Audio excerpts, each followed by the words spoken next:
Hello students, welcome to MKH. मैं रूबी सिंह गाठिया और इस वीडियो में हम करने वाले हैं आपकी क्लास 9th का भूगोल का जो 3rd चैप्टर है अपवाह। मैं आपको बता दूं बहुत ही मज़ेदार चैप्टर रहने वाला है और भारत में जितनी भी नदियां जो है बहती हैं उनके बारे में आप जो है बहुत ही इंटरेस्टिंग तरीके से पढ़ेंगे।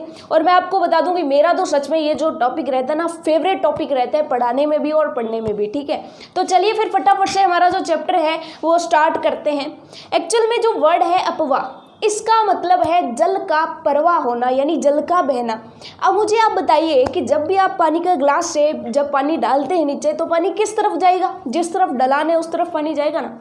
यानी कि सिंपल सी बात है, पहाड़ों से पर्वतों से जब उनकी बर्फ़ पिघलती है, ठीक है, ठंड में वहाँ पर बर्फ़ जम जाती है। जब बर्फ़ पिघलती है गर्मी के मौसम में, वहाँ पर जब सूरज का तापमान बढ़ता है तो सिंपल सी बात है पानी बहना स्टार्ट हो जाता है और ढलान से नीचे आता है। और वही ढलान से जो पानी आता है वो जो है कहीं ना कहीं इकट्ठा होकर के छोटी छोटी जलधाराएं बनाता है।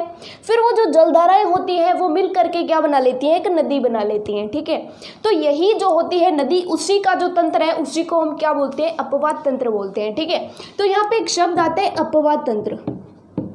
अपवाह तंत्र को हम परिभाषित करेंगे, लेकिन अपवाह तंत्र को परिभाषित करने से पहले दो वर्ड्स यहाँ पर आते हैं।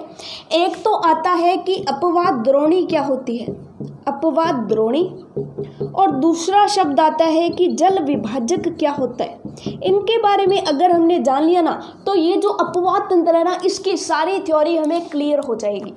देखिए एक्चुअल में इसका कंसेप्ट क्या है, बेसिक कंसेप्ट आप जान लीजिए, फिर हम लिखेंगे भी इसको बहुत अच्छे तरीके से। एक्चुअल में क्या होता है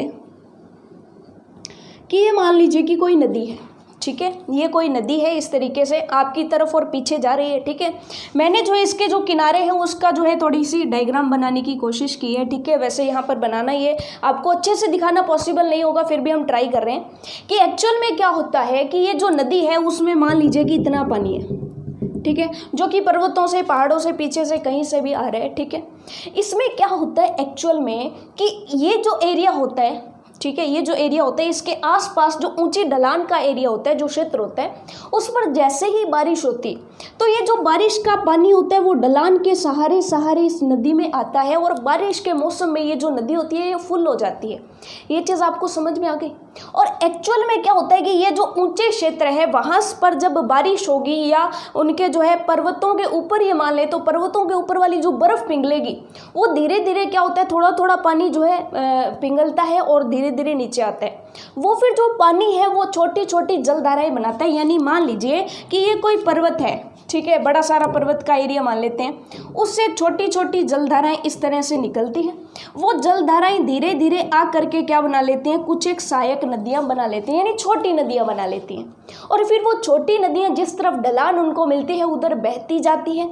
ठीक है, और सारी सहायक नदियां मिल करके एक बड़ी सारी नदी बना लेती हैं। ये चीज़ आपको समझ में आ गया? ठीक है, तो ये जो बहुत सारी सहायक नदियां हैं और ये जो एक नदी है, ठीक है, वो जिस क्षेत्र का पानी बहा करके ये नदी लेकर के जा रही है उसको क्या बोलते हैं? अपवाह द्रोणी बोलते हैं। ये चीज़ आपको समझ में आ गई क्या? कि एक नदी है, उसके आसपास जो भी ऊंचे एरिया हैं, जो भी ऊंचे क्षेत्र है, वहाँ पर जैसे ही बरसात आएगी तो वो पानी उस नदी में आ जाएगा।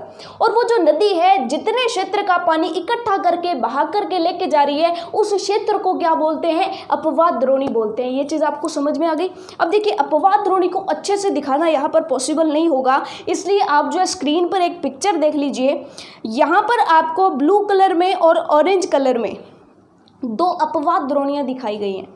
ठीक है, कैसी है ये अपवाह द्रोणियाँ? कि सिंपल सी बात है, ढलान वाले जो हिस्से हैं वहाँ से पानी छोटी छोटी जलधाराओं के रूप में आ रहा है। ये छोटी छोटी जलधाराएं पहले छोटी छोटी नदियाँ बनाती हैं, फिर ये छोटी छोटी नदियाँ आ करके नीचे आ करके किसी बड़ी नदी में मिल जाती हैं। ठीक है, और ये जो छोटी छोटी नदियाँ हैं जो उस बड़ी नदी में मिल रही हैं उन्हें हम क्या बोलते हैं? उन्हें बोलते हैं सहायक नदियाँ, जो कि उस नदी को आ करके पानी देती हैं, वो उसकी सहायक नदियाँ हो जाएंगी। ये चीज़ आपको समझ में आ गई। अब देखिए सिंपल सी बात है कि ऐसे तो है नहीं कि पूरे विश्व का पानी एक ही तरफ बह रहा है, बीच में कहीं भी पर्वत आ जाते हैं, कहीं भी पहाड़ आ जाते हैं। ठीक है, तो नदी अपना मोड़ ले लेती है। ये चीज़ आपको समझ में आ गई। तो इस तरह से मान लीजिए कि एक पहाड़ है, एक क्या मान लिया, पहाड़ मान लिया। अब इस पहाड़ के इधर जो वर्षा होगी वो तो कहाँ पर चली जाएगी, इधर वाली अपवाद द्रोणी में चली जाएगी, और इधर जो वर्षा होगी यहाँ पर वो किधर चली जाएगी, इस तरफ नीचे हिस्से में चली जाएगी। ठीक है, तो यहाँ पर अलग अलग दो अपवाद द्रोणियाँ बन जाएगी, वो कोई और नदी में चली जाएगी, ये कोई और नदी में चली जाएगी। ठीक है, यानी कि बीच में कोई ऊंची भूमि आ जाती है जो दो अपवाद द्रोणियों को अलग कर देती है, तो उसे क्या बोलते हैं, जल विभाजक बोलते हैं। और जल विभाजक का जो बेस्ट एग्जाम्पल होता है वो क्या होता है, पर्वत। सिंपल सी बात है कि जब दो द्रोणियों को किसी पर्वत ने अलग कर दिया तो उसने क्या कर दिया, जल विभाजक का काम कर दिया, आधा जल इधर भेज दिया, आधा जल इधर भेज दिया। कि भगवान तो ऊपर से दे रहा था ना, भगवान तो ऊपर से दे रहा था, यहाँ पर कोई बादल था, भगवान तो दे रहा था, लेकिन इसने क्या कर दिया, आधा पानी इधर डाल दिया, आधा इधर डाल दिया, तो जल विभाजक का काम कर दिया। ये चीज़ आपको समझ में आ गई। ठीक है, अब देखिए अपवाद द्रोणी का मतलब आप समझ गए कि कोई नदी और उसकी सहायक नदियां मिल करके जिस क्षेत्र का पानी बहा कर लेकर जाती है उसे क्या बोलते हैं, अपवाद द्रोणी बोलते हैं। और जल विभाजक जब कोई ऊंची भूमि दो अपवाद द्रोणियों को अलग कर देती है तो उसे क्या बोलते हैं, जल विभाजक बोलते हैं। अब आप कहेंगे बताइए अपवाद तंत्र क्या होता है, तो सिंपल सी बात है, यहाँ पर क्या हो रहा है कि छोटी छोटी जलधाराएं, उनकी सहायक नदियां और जो मुख्य नदी है वो मिल करके एक सिस्टम बना रही हैं, एक तंत्र बना रही हैं, और इसी तंत्र को क्या बोलते हैं, अपवाद तंत्र। वो किसका तंत्र बना रही है, जल प्रवाह का एक तंत्र बना रही है, उसे क्या बोलते हैं, अपवाद तंत्र। यानी कि सिंपल सी बात है, सहायक नदियों और नदियों से मिल करके पानी जो है बह रहा है ना, प्रवाह हो रहा है जल का, धीरे धीरे पानी जो है आगे चलता जा रहा है, और इसी सिस्टम को तो हम क्या बोलते हैं, अपवाद तंत्र बोलते हैं। तो होपफुली ये सारी की सारी चीज़ें आपको समझ में आ गई होंगी। चलिए फिर फटाफट से इनके जो नोट्स हैं वो देख लेते हैं। तो चलिए फिर फटाफट से इनकी डेफिनेशन आप फटाफट से नोट कर लीजिए कि अपवाद तंत्र किसे कहते हैं। कि सिंपल सी बात है, किसी नदी तथा उसकी सहायक धाराओं द्वारा निर्मित जल प्रवाह तंत्र उस नदी का क्या कहलाता है, अपवाद तंत्र कहलाता है। जैसे गंगा नदी हो गई, सिंधु नदी हो गई, ब्रह्मपुत्र नदी हो गई, कृष्णा नदी हो गई, तो इस तरह की बहुत सारी नदियाँ आएगी तो वो क्या हो जाएगा, उस नदी का अपवाद तंत्र हो जाएगा। ये चीज़ आपको समझ में आ गई। उसके बाद है अपवाद द्रोणी किसे कहते हैं, तो सिंपल सी बात है, एक नदी तंत्र द्वारा जिस क्षेत्र का जल प्रवाहित किया जाता है उसे एक अपवाद द्रोणी कहते हैं। इसे जो है अपवाह बेसिन भी या फिर नदी बेसिन भी कहा जाता है। ठीक है, तो एक ही बात है। उसके बाद है ये जो है आपकी एनसीईआरटी की जो बुक है उसके पीछे का भी क्वेश्चन है। ठीक है, पीछे के जो क्वेश्चन है, तो इसलिए मैंने यही क्वेश्चन ले लिया कि जल विभाजक का क्या कार्य है, उदाहरण दीजिए। तो जल विभाजक क्या होता है, ऊंची भूमि होती है या फिर पर्वत होता है जो दो नदी द्रोणियों को जो अपवाद द्रोणियों को दो को अलग करता है। ठीक है, तो आप कह देंगे जल विभाजक का मुख्य कार्य दो अपवाह बेसिनों या अपवाद द्रोणियों को अलग करना है। ठीक है, उसके बाद है कि एक जल विभाजक का एग्जाम्पल दे दीजिए। तो जो हिमालय पर्वत है वो जल विभाजक का एक उदाहरण है। ये चीज़ आपको समझ में आ गई। चलिए यहाँ पर हमारे पास एक क्वेश्चन आता है कि हमने अभी अभी किसके बारे में पढ़ा, अपवाद द्रोणी के बारे में पढ़ा। अपवाद द्रोणी क्या होता है, ऐसा क्षेत्र जिसका जो जल है वो नदी के अंदर आकर के गिरता है। ठीक है, अब तक आपको जो है पिक्चर क्लियर हो गई। तो अब आपसे पूछा जाए कि बताओ विश्व की ऐसी कौन सी नदी है जिसका जो अपवाद द्रोणी है वो सबसे बड़ी है। विश्व की ऐसी कौन सी नदी है जिसकी जो अपवाद द्रोणी है वो सबसे बड़ी है, तो आप कह देंगे कि वो है जी अमेजन नदी। अमेजन नदी की जो अपवाद द्रोणी है वो विश्व में सबसे बड़ी अपवाद द्रोणी है। यानी बहुत बड़े क्षेत्र का, सबसे ज़्यादा बड़े क्षेत्र का जल कौन लेती है, अमेजन नदी लेती है। ये चीज़ आपको क्लियर हो गई। अमेजन, ठीक है, अमेजोन नहीं है, अमेजन है। ठीक है, अमेजन नदी है। अब उसके बाद आप ये पूछोगे कि विश्व की छोड़ो, हमें तो भारत की बता दो कि भारत की ऐसी कौन सी नदी है जिसकी जो अपवाद द्रोणी है वो सबसे बड़ी है, यानी कि जिसका क्षेत्र है, यानी जिसका अधिकार क्षेत्र है वो सबसे बड़ा है। तो आपको पता ही होगा कौन सी नदी है, गंगा नदी। ठीक है, तो गंगा नदी की अपवाद द्रोणी भारत की सबसे बड़ी अपवाद द्रोणी है और अमेजन नदी की अपवाद द्रोणी विश्व की सबसे बड़ी अपवाद द्रोणी है। ये चीज़ आपको क्लियर हो गई। अब हम चलते हैं भारत के अंदर अपवाद तंत्र को समझते हैं। तो पूरे भारत का जो अपवाद तंत्र है ना उसको आप दो भागों में बांट सकते हो। ठीक है, क्योंकि आपने जब भारत की स्ट्रक्चर देखी थी कि जो भारत का जो स्थलीय रूप है वो कैसा है, तो सिंपल सी बात है, भारत के अंदर क्या है, ऊपर ऊपर हिमालय है, यानी उत्तरी दिशा में क्या आता है, हिमालय आता है। चलिए थोड़ा सा मैप बना करके समझते हैं, क्योंकि ये चीज़ समझ में आ गई ना तो उसके बाद इसकी जो क्वालिटीज़ होंगी ना वो आप अच्छे से समझ जाएंगे। ठीक है, चलिए थोड़ा सा मैप बना करके समझ लेते हैं। अब तक तो आप जो है मैप बनाना सीख गए होंगे, है ना। और अगर आपने मैप बनाना सीख लिया ना तो ये चीज़ आपको बाकी लोगों से अलग बनाएगी, यानी कि आपको एक्स्ट्रा ऑर्डिनरी बना देगी।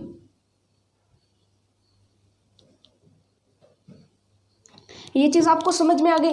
तो ये हुआ हमारे भारत का रफली हैंडमेड मैप हो गया, ठीक है। तो इसमें यहाँ पर क्या है, यहाँ पर है जी हिमालय, ये चीज़ आपको समझ में आ गई, यानी ऊंचा क्षेत्र है, ये है ऊंचा क्षेत्र, ठीक है। उसके बाद इसकी ढलान शुरू होती है, नीचा क्षेत्र यानी कि मैदान आ जाता है। और फिर दक्षिण में आपको पता है कि जो प्रायद्वीपीय भारत है, ये वाली भूमि जो है वो क्या है, फिर से ऊंची भूमि है, ये क्या है, फिर से ऊंची भूमि है। तो आप मुझे एक बात बताइए कि जो हिमालय से नदियां आएगी, जो हिमालय से नदियां आएगी वो इस ऊंची भूमि पर चढ़ जाएगी क्या, कि पहले तो वो नीचे गहरी चली गई उसके बाद वापस से पर्वत पर चढ़ जाएगी, नहीं चढ़ेगी। अब सिंपल सी बात है, आप क्या कीजिए, यहाँ से पानी डालिए, ठीक है।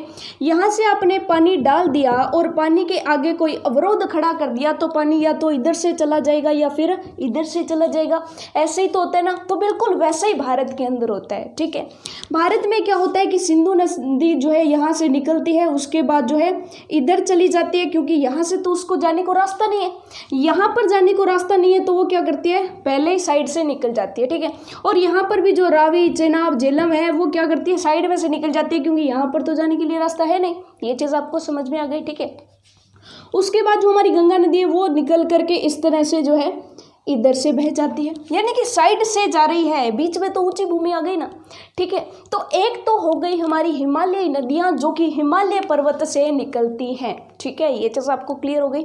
और दूसरी हुई हमारी प्रायद्वीपीय भाग की नदियां, यानी प्रायद्वीपीय भाग का अपवाद तंत्र जो कि अलग ही है। सिंपल सी बात है कि नदियां जो है पहले नीचे उधर, अगर उधर चली जाएंगी तो समुद्र में कैसे गिरेंगी, नदियों को कहाँ पर जाना होता है, समुद्र में जाना होता है। अगर यहाँ से कुछ नदियाँ उधर भी चली जाती हैं तो वो या तो गंगा में मिल जाएगी या फिर रास्ते में जा करके कहीं पर रुक जाएगी, ये चीज़ आपको समझ में आ गई।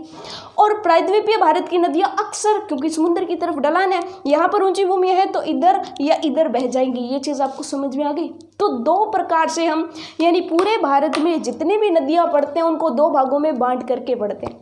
एक तो हो गई हिमालय वाली नदियाँ, ठीक है, सिंधु नदी आएगी जो कि किधर जाएगी, अरब सागर में जाएगी, यहाँ पर नीचे अरब सागर है ना। और गंगा नदी और इधर से जो ब्रह्मपुत्र आएगी वो कहाँ पर जाएगी, बंगाल की खाड़ी में जाएगी, ठीक है। और प्रायद्वीपीय भारत की नदियाँ भी अरब सागर और बंगाल की खाड़ी में जाएंगी, लेकिन कैसे, यहाँ से अलग से निकलेंगी, यहीं से निकलेंगी और साइड में चली जाएंगी, ये चीज़ आपको समझ में आ गई। एक तो हुआ अंतर इनमें ये, इसलिए इनको दो भागों में बांटा, ठीक है। दूसरा हुआ क्योंकि ये जो है अलग अलग ऊंचे स्थानों से निकल रही है। दूसरा ये हुआ कि ये जो हिमालय वाली नदी है, हिमालय पर क्या होती है, बर्फ बनी हुई होती है, ग्लेशियर होते हैं जहाँ पर बर्फ होती है, यानी कि बर्फ के समुद्र जैसे होते हैं, बर्फ के समुद्र, ठीक है। तो वो जैसे जैसे बर्फ पिघलती है तो वैसे वैसे पानी आता जाता है, ठीक है। अगर बरसात का मौसम चला भी गया, गर्मी आ भी गई तो भी बर्फ पिघलेगी तो नदी में पानी आता रहेगा, आता रहेगा, आता रहेगा, यानी जो नदियाँ होगी वो 12 होगी, लगातार बहती रहेगी। जैसे आपने कभी सुना है क्या कि गंगा नदी सूख गई, ऐसा कभी नहीं होता ना, ठीक है।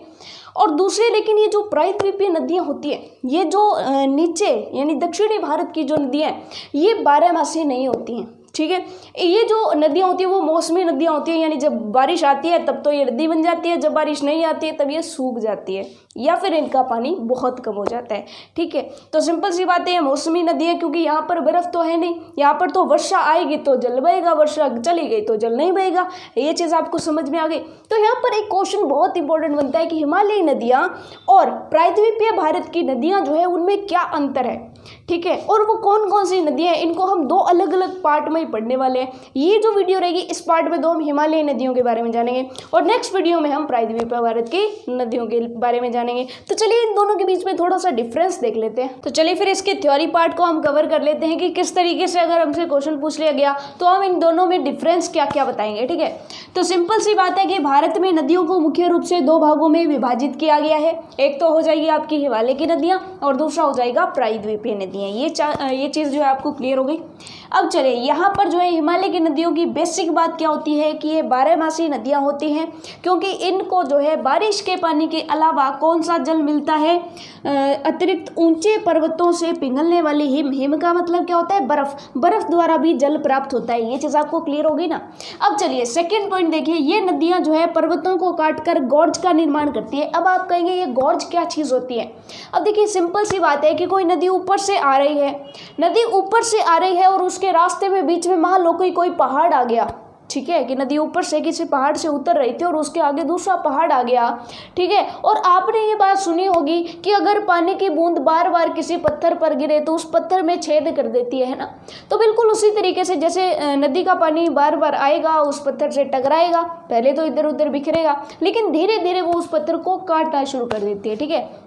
और मान लीजिए कि इस तरह से उसने काट दिया कि ये जो पत्थर था, ये जो है पहाड़ था पहले, ठीक है, और इस तरह से मान लीजिए कि क्योंकि पहाड़ी जो होती है, मान लीजिए इस तरह की कोई पहाड़ी थी, ठीक है, तो नदी क्या करती है, इसको बीच में से काटना शुरू कर देती है और काट करके जो है इस तरह का उसमें गहरा गड्ढा बना देती है, ठीक है। ऊपर से जो है गड्ढा बनना शुरू हुआ और धीरे धीरे काट करके नदी यहाँ से निकल के आ गई, ठीक है। पहले साइड में जा रही थी और धीरे धीरे बीच में से काट करके अब बाहर निकल रही है, तो इसको क्या बोलते हैं, गॉर्ज बोलते हैं। ये चीज़ आपको समझ में आ गई, ठीक है।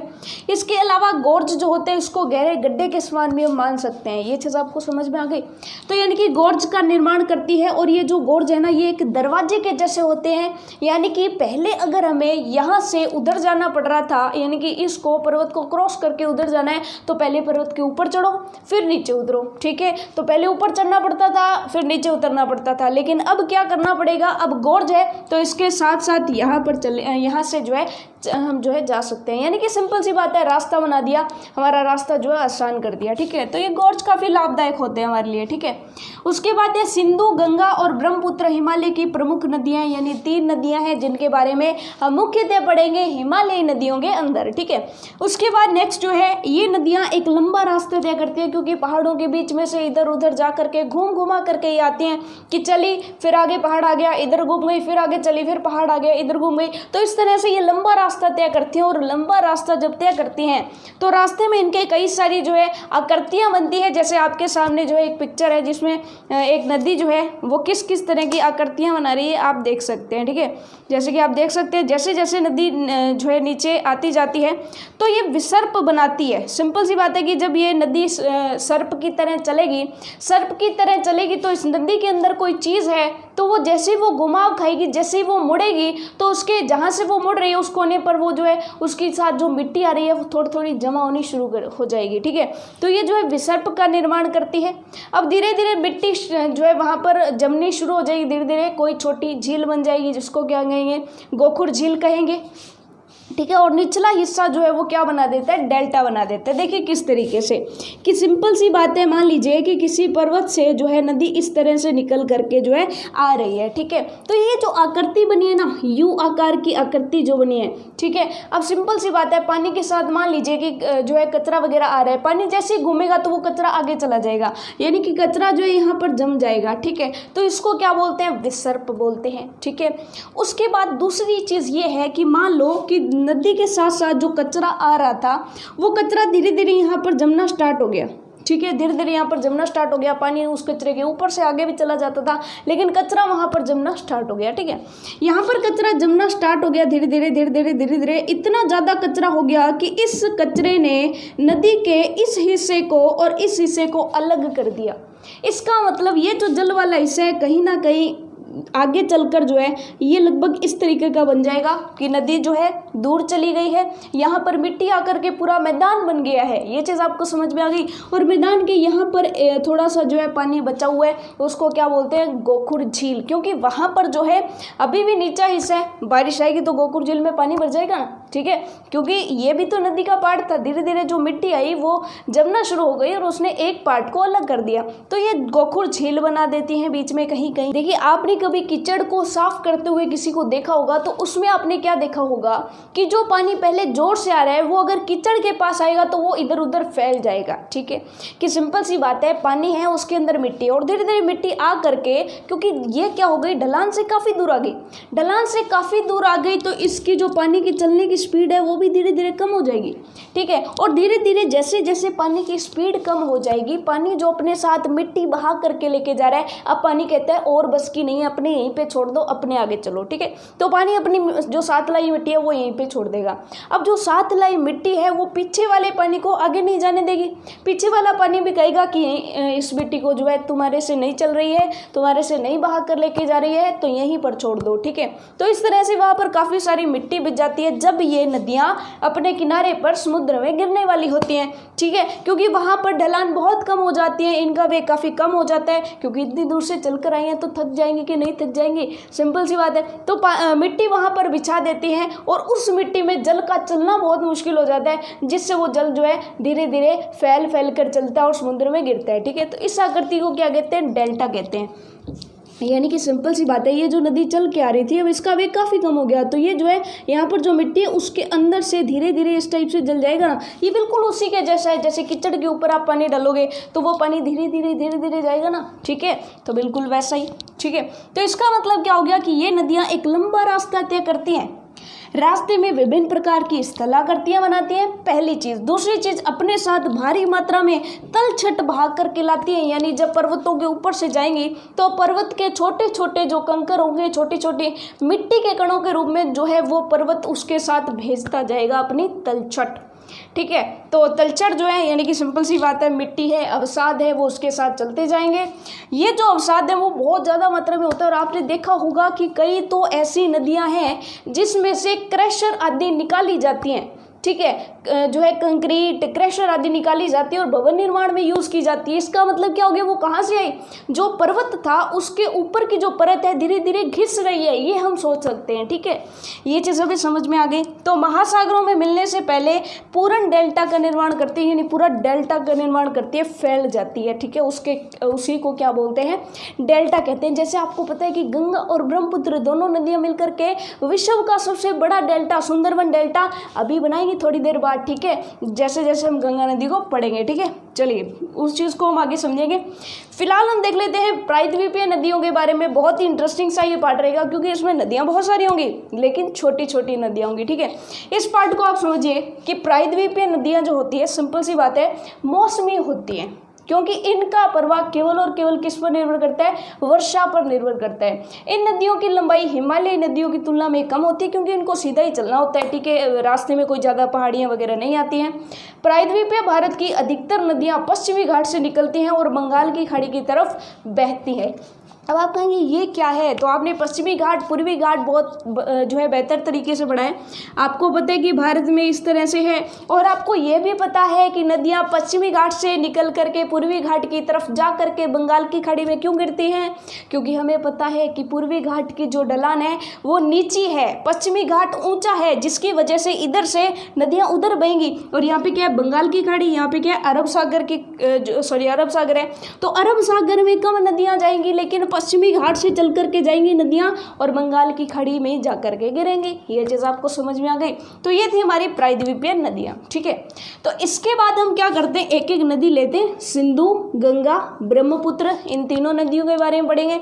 और प्रायद्वीपीय नदियाँ फिर नेक्स्ट वीडियो में देखेंगे कि कौन कौन सी होती हैं, कृष्णा, कावेरी, ठीक है, उनके बारे में हम काफ़ी कुछ पढ़ेंगे, गोदावरी, महानदी, इन सभी के बारे में जो है हम डिस्कस करेंगे। तो चलिए सबसे पहले हम सिंधु नदी के बारे में पढ़ते हैं।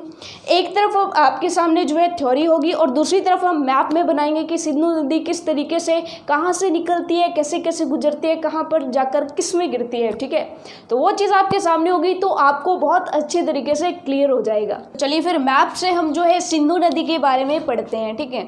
वैसे तो आपने देखा होगा कि चैनल पर जो है नदियों की वीडियोस पड़ी है, तो आप अगर एक नदी को बहुत ज़्यादा अच्छे तरीके से तैयार करना चाहते हैं कॉम्पिटिटिव लेवल्स के लिए, तो आप वहाँ से कर सकते हैं। बाकी क्लास 9th के लिए आप यहीं से कीजिए, ठीक है। चलिए तो सबसे पहले जो पहली नदी है सिंधु नदी, कौन सी, हिमालयी नदियों की बात हो रही है, तो हिमालयी नदियों में जो सबसे पहली नदी है सिंधु नदी, उसके बारे में पढ़ना हम स्टार्ट करते हैं। तो सबसे पहले मैं बता दूं कि सिंधु नदी जो है उसका उद्गम होता है तिब्बत से, ठीक है। तिब्बत के अंदर जो मानसरोवर झील है, कहाँ पर है मानसरोवर झील? कैलाश पर्वत पर है ना, जहाँ पर भगवान शिव रहा करते हैं ना। तो कैलाश पर्वत जो है यानी कि तिब्बत का जो पठार है उस पर कैलाश पर्वत भी है और मानसरोवर झील भी है। तो कैलाश पर्वत जो है उसके ऊपर एक ग्लेशियर पड़ता है, चेमायुंगडुंग ग्लेशियर, ठीक है। अब आप कहेंगे ग्लेशियर क्या होते हैं? तो सिंपल सी बात है, जहाँ पर बर्फ़ जमी हुई रहती है, बर्फ़ का तालाब आप मान सकते हो, तो उसे क्या कहते हैं? ग्लेशियर कहते हैं। या पर्वतों के ऊपर जो है बर्फ़ जमी हुई रहती है तो उन्हें ग्लेशियर कहते हैं, हिमानी कहते हैं, ठीक है। तो सिंपल सी बात है कि थोड़ा सा यहाँ पर मैप से हम समझने की कोशिश करते हैं, क्योंकि इन चीज़ों को आप मैप से जितना ज़्यादा अच्छे तरीके से समझोगे उतना जो है बढ़िया रहेगा, ठीक है। तो यहाँ पर एक्चुअल में क्या है हमारे कि ये है तिब्बत का एरिया, और तिब्बत में यहाँ पर जो है तिब्बत का पठार है, तो वहाँ उस एरिया पर क्या है कि यहाँ पर तो है नीचे मानसरोवर झील, ठीक है। मानसरोवर झील की भी बात हम करेंगे जब हम ब्रह्मपुत्र नदी की बात करेंगे, ठीक है। तो मानसरोवर झील के पास ही कैलाश पर्वत पर कौन सा है? चेमायुंगडुंग ग्लेशियर है। तो चेमायुंगडुंग ग्लेशियर से कौन निकलती है? सिंधु नदी निकलती है, ठीक है। तो सिंपल सी बात है, उद्गम कहाँ से होता है? चेमायुंगडुंग ग्लेशियर से होता है। फिर ये धीरे धीरे कहाँ बढ़ना स्टार्ट कर देती है? पश्चिम की तरफ। ये दिशा पश्चिम होती है ना, पश्चिम की तरफ जो है चलना स्टार्ट कर देती है और लद्दाख के अंदर सबसे पहले ये प्रवेश करते हैं। ये चीज़ आपको समझ में आ गई? तो वहाँ पर जो है इस तरह से जो पर्वत श्रेणियाँ हैं इस तरह से बनाते हैं। तो ये जो दो पर्वत श्रेणियाँ हैं जो जास्कर रेंज आदि है, तो वहाँ पर ये क्या करती हैं कि एक गोर्ज का निर्माण करती हैं, ठीक है। गोर्ज इतना खूबसूरत जो है गोर्ज है कि दर्शनीय है, यानी देखने के योग्य वो गोर्ज का निर्माण करती है। गोर्ज का निर्माण करती है और इस तरह से वो जम्मू कश्मीर में प्रवेश करती है और एट लास्ट फिर वो कहाँ पर प्रवेश कर जाती है? पाकिस्तान के अंदर प्रवेश कर जाती है, क्योंकि यहाँ पर आपको पता है हमारा पड़ोसी मुल्क कौन सा है? पाकिस्तान है। लेकिन जब ये भारत के लद्दाख और जम्मू कश्मीर वाले हिस्से में होती है तो यहाँ पर इसकी बहुत सारी सहायक नदियाँ मिलती हैं। कौन कौन सी सहायक नदियाँ हैं? वो हैं जास्कर, नुब्रा, शोक, हुंजा आदि नदियाँ जो है वो यहाँ से आपको पता होगा कि शोक और जो नुब्रा रिवर है, नुब्रा और शोक आकर के यहाँ पर इसके साथ मिल जाती हैं। ये चीज़ आपको समझ में आ गई ना, ठीक है। एक्चुअल में इधर जाने से पहले यहाँ पर मिल जाती हैं, ठीक है। इसी तरीके से जो जास्कर है और जो हुंजा है ये नदियाँ इनके अंदर मिल जाती है। तो ये क्या है? इनकी सहायक नदी है। तो सिंपल सी बात है, स्टेप बाय स्टेप जो मैंने आपको जो है फटाफट से समझा दिया वही आपको थ्योरी में आराम आराम से समझाना है, ठीक है। चलिए पढ़ना स्टार्ट करते हैं। सिंधु नदी का उद्गम तिब्बत में मानसरोवर झील के निकट चेमायुंगडुंग ग्लेशियर से होता है। क्या नाम है ग्लेशियर का? चेमायुंगडुंग, ठीक है। अब चलिए यहाँ से ये पश्चिम की ओर बहती है, यहाँ से ये पश्चिम की ओर बहती हुई लद्दाख तथा जम्मू कश्मीर में प्रवेश करती है। पहले लद्दाख में जाएगी और फिर जम्मू कश्मीर में जाएगी तथा दार्शनिक गोर्ज का निर्माण करते हैं, यानी देखने योग्य बहुत खूबसूरत गोर्ज का निर्माण करती है। इसी क्षेत्र में इसकी सहायक नदियां जास्कर, नुब्रा, शोक और हुंजा इस नदी में आकर के मिलती हैं। ये चीज़ आपको समझ में आ गई ना? सिंपल सी बात है, यहाँ पर पहाड़ियाँ होगी तो नदी बीच में से जाएगी तो सहायक नदियाँ आसपास से इस नदी के अंदर आकर के मिलेंगी, ठीक है। ये चीज़ आपको क्लियर हो गई? तो यहाँ तक अब तक हमने पढ़ लिया। उसके बाद में देखिए फिर सिंधु नदी पाकिस्तान में प्रवेश करती है। अब क्या करती है? सिंधु नदी पाकिस्तान में प्रवेश कर गई, ठीक है।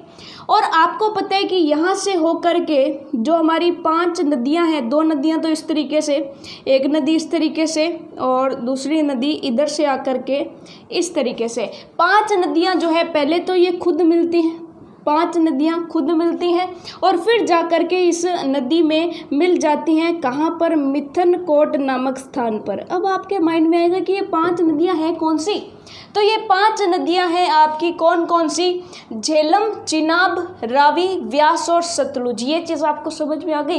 एक्चुअल में यहाँ से स्टार्ट करें तो आप ज़्यादा अच्छा रहेगा, क्योंकि ऊपर वाली है झेलम, उसके बाद है चिनाब, झेलम, चिनाब, उसके बाद जो है नेक्स्ट दिन आ जाएगी रावी, व्यास और सतलुज। ये चीज़ आपको समझ में आ गई ना, ठीक है।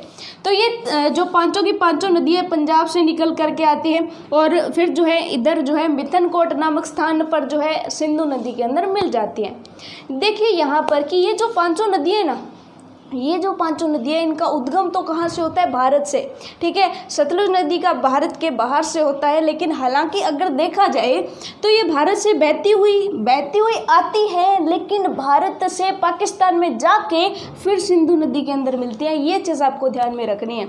यानी कि मिथनकोट जो है भारत के अंदर नहीं है, मिथनकोट कहाँ पर है? पाकिस्तान के अंदर है। ये नदियाँ पहले तो सीधी चली जाएगी पाकिस्तान में जा करके मिलेंगी पहले तो खुद पाँचों, और फिर पाँचों मिल करके जाएंगी कहाँ पर? सिंधु नदी के अंदर। ये चीज़ आपको समझ में आ गई? यही चीज़ आपको लिखनी है।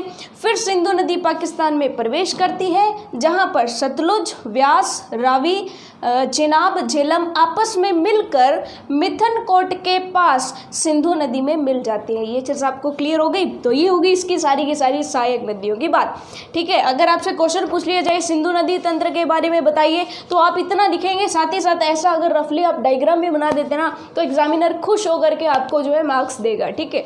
अब चलिए नेक्स्ट हम चलते हैं। इसके बाद ये नदी दक्षिण की तरफ बहती है, धीरे धीरे नीचे आना शुरू हो जाती है, और पाकिस्तान में जो है, मान लीजिए यहाँ पर जगह नहीं है, इधर बना लेते हैं।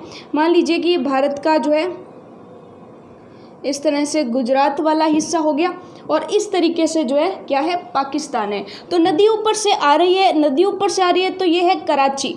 क्या है? कराची के पास ये कहाँ पर गिर जाती है? अरब सागर में गिर जाती है। यहाँ पर समुद्र शुरू हो जाते हैं ना, तो अरब सागर, ये गुजरात के पास समुद्र है, तो कराची से होते हुए अरब सागर में गिर जाती है। ये चीज़ आपको क्लियर हो गई? तो सिंपल सी बात है। इसके बाद ये नदी दक्षिण की तरफ बहती है तथा अंत में कराची से होते हुए अरब सागर में गिर जाती है। ये चीज़ आपको समझ में आ गई? अब उसके बाद देखिए नेक्स्ट क्या है कि सिंधु नदी की जो लंबाई है वो है 2900 किलोमीटर। कितनी लंबाई है? यहाँ से लेकर के पूरा चलती है और फिर 2900 किलोमीटर है, ठीक है। लेकिन ये भारत में जो है, भारत में इसकी लंबाई बहुत छोटी है ना, भारत में इसकी लंबाई 790 किलोमीटर के आसपास है। आपको ज़्यादा ध्यान नहीं देना है, ठीक है। आपको सिर्फ जो आपकी बुक में डेटा दिए हुए हैं वही याद करने हैं, ठीक है। तो आप कह देंगे सिंधु नदी जो है इसकी पूरी लंबाई कितनी है? 2900 किलोमीटर। वैसे 2880 ज़्यादा बेहतर आंकड़े, आप 2900 याद रखो, क्योंकि हमें तो एनसीईआरटी वाला याद रखना है, ठीक है। उसके बाद है जिसका 1/3 से कुछ अधिक भाग कहाँ पर है? भारत के अंदर है। 1/3 से कुछ अधिक, ये चीज़ आपको समझ में आ गई? चलिए उसके बाद हम चलते हैं कि यहाँ तक तो हमें समझ में आ गया, लेकिन यहाँ पर देखिए भारत और पाकिस्तान दो पड़ोसी मुल्कों का मामला, और लड़ाई ना हो ऐसा कभी हो सकता है क्या? तो बिल्कुल वही हुआ। पाकिस्तान वाले कहते हैं इंडिया वालों को कि इंडिया वाले जो है पहले तो इस सिंधु नदी के खुद का पानी यूज़ करते हैं जम्मू कश्मीर में। हमने कहा जी ठीक है। उसके बाद ये कहते हैं कि यहाँ से जो 5 नदियाँ आती हैं ना, कौन सी? सतलुज, व्यास, रावी, चेनाब, झेलम, ये नदियाँ हमारे पाकिस्तान में आ रही होती हैं, तो भारत वाले इसका पानी यूज़ कर लेते हैं। पानी बहुत कम आता है, तो हमारी नदी में तो पानी नहीं आ रहा, ठीक है, लेकिन जो प्राकृतिक संसाधन है उस पर तो पाकिस्तान वालों का भी अधिकार है ना, क्योंकि नदी कहाँ जा रही है? पाकिस्तान में जा रही है, तो अपने पाकिस्तान का पानी तो नहीं रोक सकते ना। इसका मतलब फिर एक संधि हुई भारत और पाकिस्तान के बीच में, जब लड़ाई जो है बढ़ गई, जिस संधि का नाम है सिंधु नदी जल समझौता संधि। देखिए बड़ा इंटरेस्टिंग सा नाम है, सिंधु नदी जल समझौता संधि। ये चीज़ आपको समझ में आ गई? इस संधि में ये डिसाइड हुआ कि भारत जो है ना, भारत सिंधु नदी और इसका जो भी पानी है, यानी कि जो भी हमारी ये नदियाँ हैं, सतलुज, व्यास, रावी, चेनाब और झेलम, उनका 20% पानी ही यूज़ करेगा। ये चीज़ आपको समझ में आ गई? और लगभग इतना ही पाकिस्तान करेगा। और फिर आप कहेंगे कि 20% हमने किया, चलो इतना पाकिस्तान ने भी कर लिया, 30% कर लिया, 50% पानी तो अब भी बचा, वो कहाँ जाएगा? तो सिंपल सी बात है, कुछ पानी यहाँ पर यूज़ हो जाएगा और कुछ पानी समुद्र को भी तो जाना है। बेचारा समुद्र के पास अगर पानी आएगा ही नहीं तो समुद्र रहेगा कैसे? यानी कि 50% पानी वहाँ पर भी जाना चाहिए। ये एग्जैक्ट आंकड़े नहीं हैं, ठीक है। आपको सिर्फ इतना याद रखना है कि 20% पानी भारत यूज़ करेगा, बाकी भारत को कोई मतलब नहीं है, कोई भी यूज़ करे, कहीं भी जाए, ठीक है। तो ये जो है लड़ाई ख़त्म हो गई। किसके माध्यम से? सिंधु नदी समझौता संधि या सिंधु नदी जल समझौता संधि, ठीक है। वो किस किस के बीच में हुई? भारत और पाकिस्तान के बीच में। बस ये थोड़ी सी आपको नॉलेज में होना चाहिए कि 20% पानी जो हम यूज़ करेंगे, ठीक है।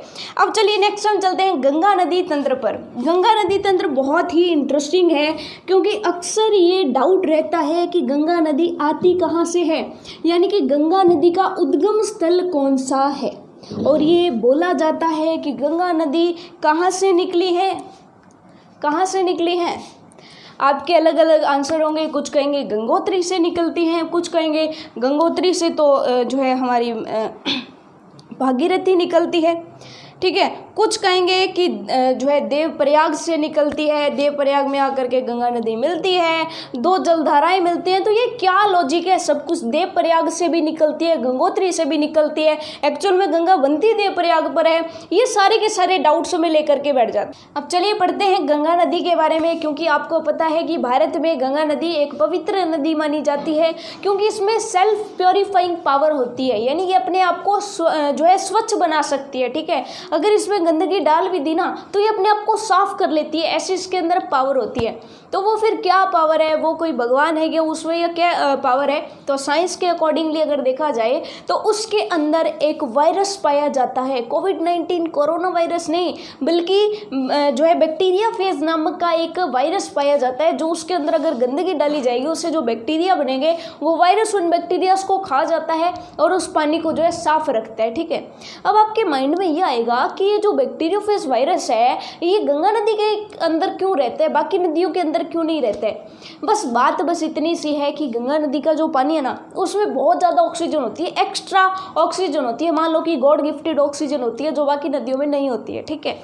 तो इसलिए, और बैक्टीरियोफेज जो है वो कहते हैं भी मैं आराम से सांस लेना चाहता हूँ, मुझे ज़्यादा सारी ऑक्सीजन चाहिए, इसलिए वो कहाँ पर रहता है? गंगा नदी में रहता है। और जो गंगा नदी की डॉल्फिन है ना वो भी इसी वजह से गंगा नदी में रहती है, क्योंकि गंगा नदी के अंदर जो पानी है उसमें एक्स्ट्रा ऑक्सीजन होती है। ये चीज़ आपको समझ में आ गई, ठीक है, कि पानी धीरे धीरे जो है पिघल के आ रहा है तो उसमें ऑक्सीजन जो है एक्स्ट्रा मात्रा में घुल जाती है। ये चीज़ आपको समझ में आ गई। तो मेन लॉजिक आपको समझ में आ गया कि सेल्फ प्योरीफाइंग रिवर क्यों कहते हैं। कि ये तो एक्स्ट्रा बातें हो गई, ठीक है, आपकी जनरल नॉलेज बढ़ा दी। अब चलिए, वैसे तो जनरल नॉलेज ही चल रही है, अब चलिए फटाफट से गंगा नदी के बारे में पढ़ते हैं कि गंगा नदी का उद्गम कहाँ से होता है। एक्चुअल में स्टार्टिंग से गंगा नदी ही नहीं निकलती है, स्टार्टिंग से 2 मुख्य जलधाराएं निकलती हैं।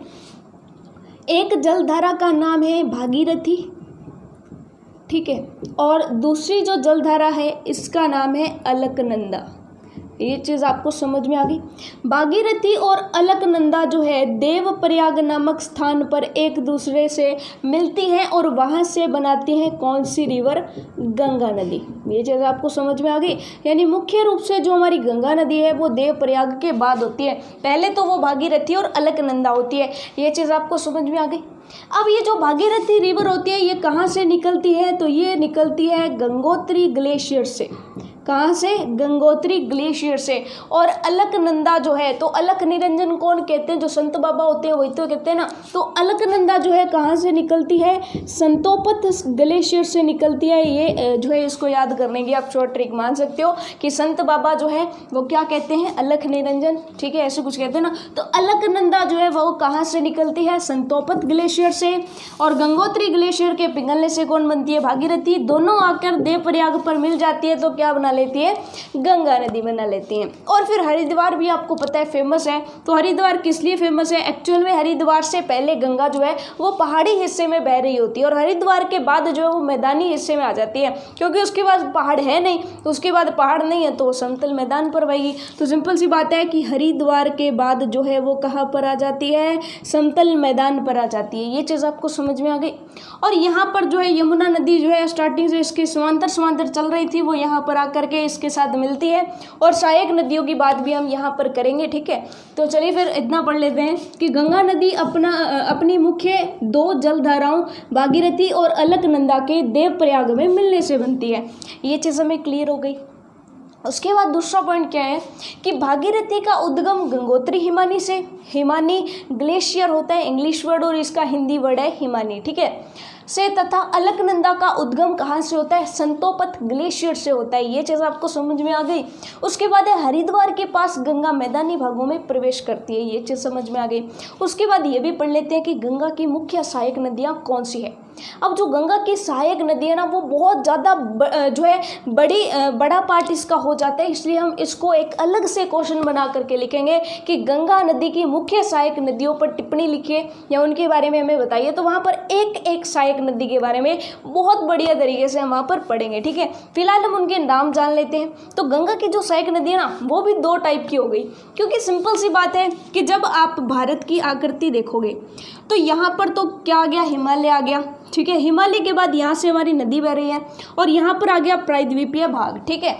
तो हिमालय से आने वाली नदियाँ भी इसकी सहायक नदियाँ होगी और प्रायद्वीपीय यहाँ पर भी तो ऊंची भूमि है, ऊंची भूमि से नीचे जो है आने वाली नदियाँ तो दोनों तरफ से, ऊपर से भी नीचे आती हैं और दक्षिण से भी उत्तर की तरफ चल करके जाती है कुछ नदियाँ गंगा नदी में मिलने के लिए, ठीक है। तो दो टाइप की जो हमारी यहाँ पर क्या हो गई, सहायक नदियाँ हो गई। तो चलिए उनके बारे में पढ़ लेते हैं। तो यमुना, घाघरा, गंडक, कोसी आदि हिमालय जो है इसकी हिमालय सहायक नदियाँ, यानी हिमालय से आकर के इसमें मिल रही हैं, ठीक है। उसके बाद है प्रायद्वीपीय उच्च भूमि से आने वाली मुख्य सहायक नदियाँ चंबल, बेतवा और सोन। ये चीज़ आपको समझ में आ गई, ठीक है। उसके बाद देखिए एक और ट्विस्ट जो है आगे आकर के गंगा नदी में आता है।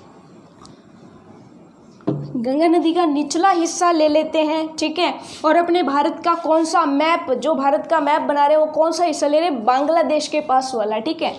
तो इस तरह से आप कुछ देख सकते हैं कि बांग्लादेश जो है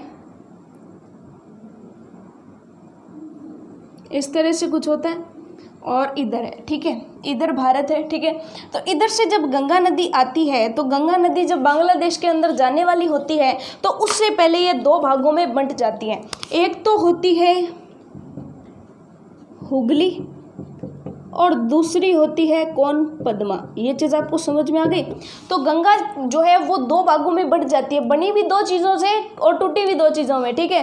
हुगली तो क्या करती है, भारत के अंदर से यहाँ पर पश्चिम बंगाल के पास से जो है कहाँ पर गिर जाती है, हमारी बंगाल की खाड़ी में गिर जाती है, ठीक है। लेकिन जो पद्मा है वो भारत के अंदर नहीं रहती, वो कहाँ पर चली जाती है, बांग्लादेश के अंदर चली जाती है, ठीक है। और बांग्लादेश के अंदर यहाँ से जा रही होती है कि इधर से एक और नदी आ रही होती है।